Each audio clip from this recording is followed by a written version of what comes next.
नमस्कार।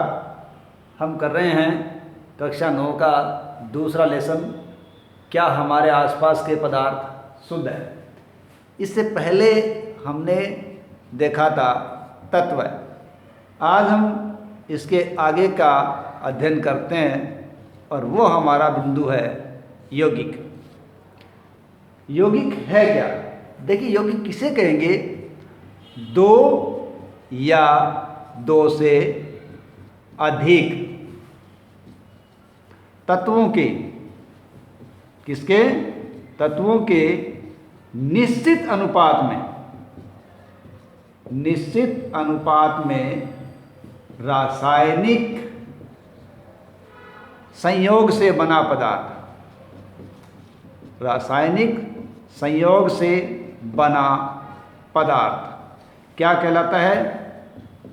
यौगिक कहलाता है। इसका मतलब वो निश्चित अनुपात में संयोग करने से बनेगा। जैसे हम जल की बात करें तो ये जल का सूत्र है H2O, ठीक है। तो यहाँ जल का एक अणु बनने के लिए हाइड्रोजन के 2 और ऑक्सीजन के 1 अणु की आवश्यकता होती है, अर्थात इनका निश्चित संयोग है। अब यौगिक भी होता है और अनेक तत्वों से या यौगिकों से मिलने से क्या बनता है? मिश्रण बन जाता है। यानी कई तत्व मिले या यौगिक मिले, ये मिलेंगे तो क्या बनेगा? मिश्रण बनेगा, लेकिन उसका कोई निश्चित अनुपात नहीं होगा। अब ये कैसे बने, इसके बारे में हम पूरी जानकारी लेते हैं। देखिए, हम एक प्रयोग या करके देखते हैं। हम 50 ग्राम क्या लेते हैं? लोह चूर्ण लेते हैं। क्या लिया? लोह चूर्ण।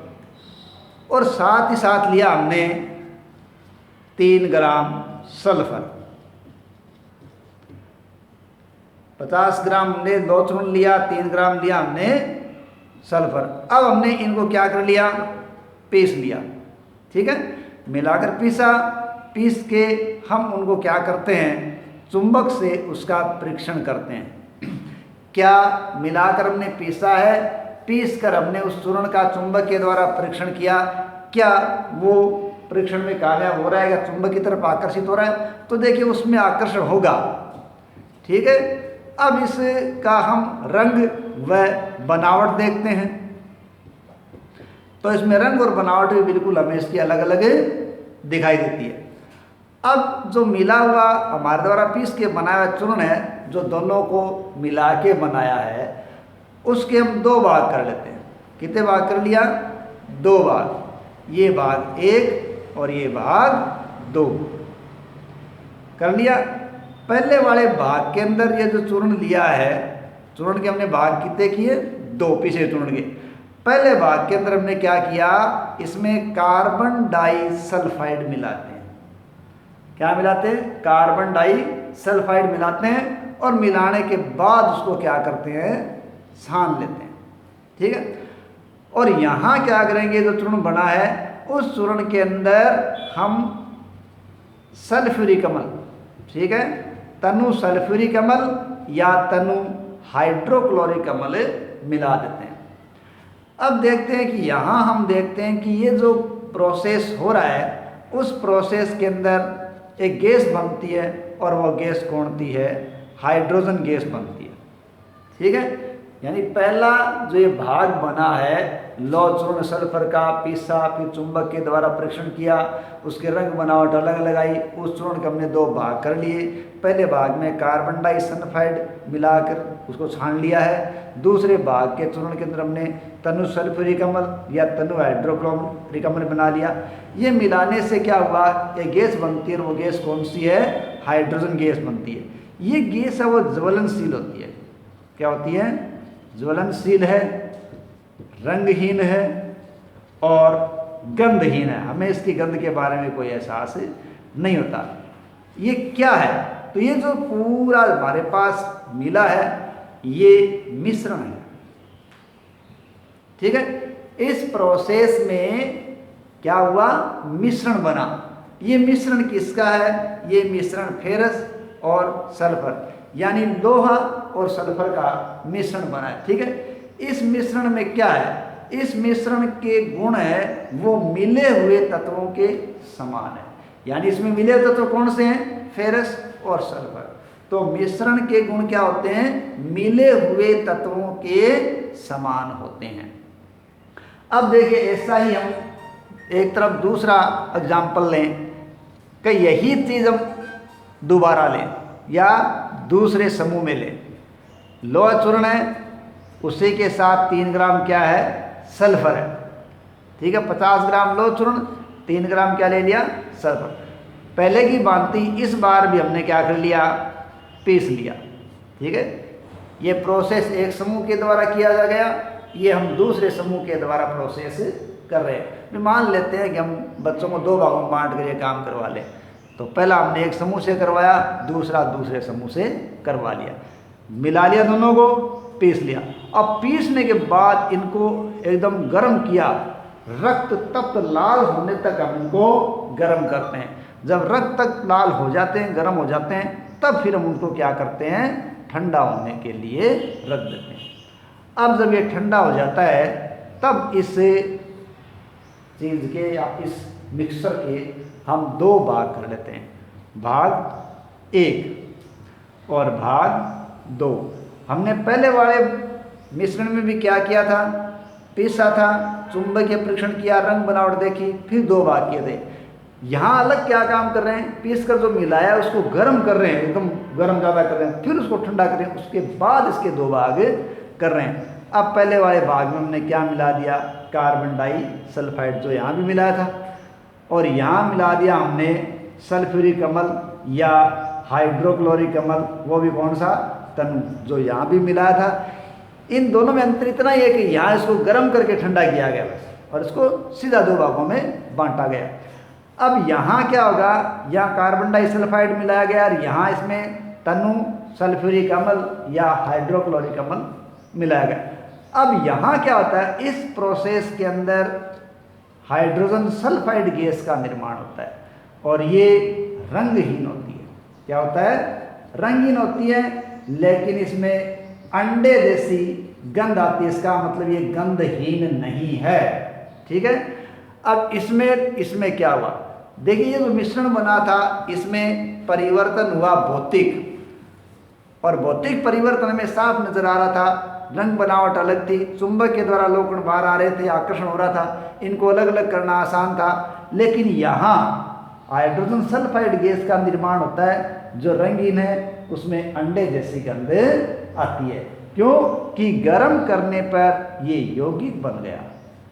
ठीक है, यानी ये समूह था वो मिश्रण बना, और यहाँ ये जो समूह था वो गर्म करने से क्या बन गया? यौगिक बन गया। तो गर्म करने पर यौगिक बना, और यौगिक का जो संगठन है वो पूरे पदार्थ में हर जगह समान है। यौगिक का संगठन पूरे पदार्थ में समान है, उसकी रंग बनावट हर स्थान पर समान है, वो अलग अलग नहीं है। अब ये अलग नहीं हो सकता, लेकिन यहाँ वो अलग हो सकता है। तो इस प्रकार यहाँ यौगिक का निर्माण होता है और यहाँ मिश्रण का निर्माण होता है। यौगिक का निर्माण होता है, वहाँ रासायनिक परिवर्तन होता है, और यहाँ भौतिक परिवर्तन होता है। अब हम देखें कि यहाँ बना था मिश्रण और यहाँ बना है यौगिक। तो एक तरफ तो बन रहा है मिश्रण और एक तरफ बना था यौगिक। तो हम देखें कि इन दोनों में अंतर क्या है। ठीक है, देखो पहले हम यौगिक की बात करें तो ये हमें ज़्यादा उचित तरीके से समझ में आएगा। देखिए, यौगिक है वो तत्वों के निश्चित मात्रा में क्रिया करने से बनेगा। तत्वों के निश्चित मात्रा में क्रिया, 2 या अधिक तत्व मिलेंगे निश्चित मात्रा में तो यौगिक का निर्माण करेंगे। लेकिन मिश्रण कैसे बनेगा? तत्वों व यौगिकों के मिलने से क्या बनेगा? मिश्रण बनेगा, लेकिन उसका अनुपात क्या रहेगा? अनिश्चित रहेगा। मिश्रण में तत्वों या यौगिकों का मेल होगा, लेकिन उसका कोई निश्चित अनुपात नहीं होगा। ये इनके अंदर एक मुख्य अंतर आ गया। अब हम यौगिक की बात करें, देखो यौगिक में जो संगठन है, यौगिक में संगठन प्रत्येक स्थान पर स्थायी रहता है, ठीक है। यौगिक का संगठन प्रत्येक स्थान पर सदैव स्थायी रहता है, लेकिन मिश्रण का जो संगठन है, मिश्रण का संगठन परिवर्तनशील होता है, वो बदलता रहता है, ठीक है। यहां हम यौगिक के आगे की बात करें, यौगिक में क्या होता है, नए पदार्थ का निर्माण होता है। जब तत्व निश्चित मात्रा में क्रिया करते हैं तो नए पदार्थ का निर्माण होता है, और नए पदार्थ के गुण बिल्कुल अलग होते हैं, ठीक है। नए पदार्थ के गुण है वो तत्वों के मूल गुण से बिल्कुल अलग हो जाते हैं, ठीक है। जबकि मिश्रण में क्या है, नया पदार्थ नहीं है, नया पदार्थ नहीं है, और साथ ही साथ जो गुण है वो संघटकों के समान होंगे। जो मिश्रण बनाने के लिए जो संघटक मिल रहे हैं उन गुणों के समान गुण होंगे, लेकिन या उन संघटकों जैसे गुण नहीं होंगे, बिल्कुल नए अलग गुण आएंगे। और यौगिक की बात करें तो देखो कोई यौगिक है वो आसानी से अब अलग नहीं हो सकता, यानी यौगिक जिन तत्वों से मिलकर बना है उनको अब आसानी से अलग नहीं कर सकते। हाँ, कोई रासायनिक विधि है या कोई वैद्युत रासायनिक प्रक्रिया है, तो वैद्युत रासायनिक प्रक्रियाओं द्वारा इनको अलग किया जा सकता है, सामान्यतः भौतिक रूप से इनको हम अलग नहीं कर सकते। लेकिन मिश्रण की जहाँ तक बात है, मिश्रण है वो भौतिक विधियों द्वारा भी अलग अलग किया जा सकता है, ठीक है। तो ये मिश्रण में और यौगिक में अंतर है, ठीक है।